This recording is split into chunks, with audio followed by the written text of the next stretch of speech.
Pour aller au château de Frapesle, les gens, à pied ou à cheval, abrègent la route en passant par les landes dites de Charlemagne, terres en friche situées au sommet du plateau qui sépare le bassin du Cher et celui de l'Indre et où mène un chemin de traverse que l'on prend à Champy.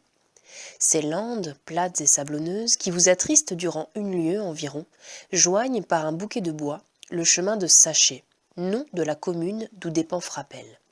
Ce chemin qui débouche sur la route de Chinon, bien au-delà de Ballan, longe une plaine ondulée, sans accident remarquable, jusqu'au petit pays d'Artanne.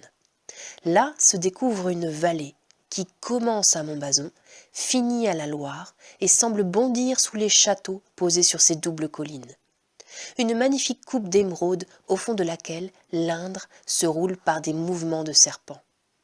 À cet aspect, je fus saisi d'un étonnement voluptueux que l'ennui des Landes ou la fatigue du chemin avaient préparé. Si cette femme, la fleur de son sexe, habite un lieu dans le monde, ce lieu, le voici.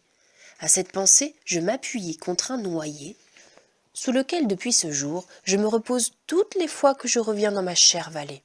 Sous cet arbre confident de mes pensées, je m'interroge sur les changements que j'ai subis pendant le temps qui s'est écoulé, depuis le dernier jour où j'en suis parti. Elle demeurait là, mon cœur ne me trompait point. Le premier castel que je vis au penchant d'une lande était son habitation. Quand je m'assis sous mon noyer, le soleil de midi faisait pétiller les ardoises de son toit et les vitres de ses fenêtres. Sa robe de percale produisait le point blanc que je remarquai dans ses vignes sous un albergier.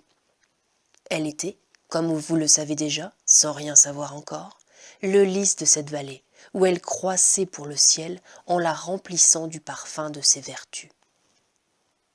L'amour infini, sans autre aliment qu'un objet à peine entrevu dont mon âme était remplie, je le trouvais exprimé par ce long ruban d'eau qui ruisselle au soleil entre 2 rives vertes, par ces lignes de peupliers qui, par de leurs dentelles mobiles, se valent d'amour, par les bois de chêne qui s'avancent entre les vignobles sur des coteaux que la rivière arrondit toujours différemment, et par ces horizons estompés qui fuient en se contrariant. Si vous voulez voir la nature belle et vierge comme une fiancée, allez là par un jour de printemps. Si vous voulez calmer les plaies saignantes de votre cœur, revenez-y par les derniers jours de l'automne.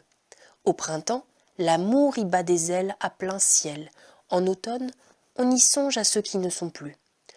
Le poumon malade y respire une bienfaisante fraîcheur. La vue s'y repose sur des touffes dorées qui communiquent à l'âme leur paisible douceur. En ce moment, les moulins situés sur les chutes de l'Indre donnaient une voix à cette vallée frémissante. Les peupliers se balançaient en riant, pas un nuage au ciel.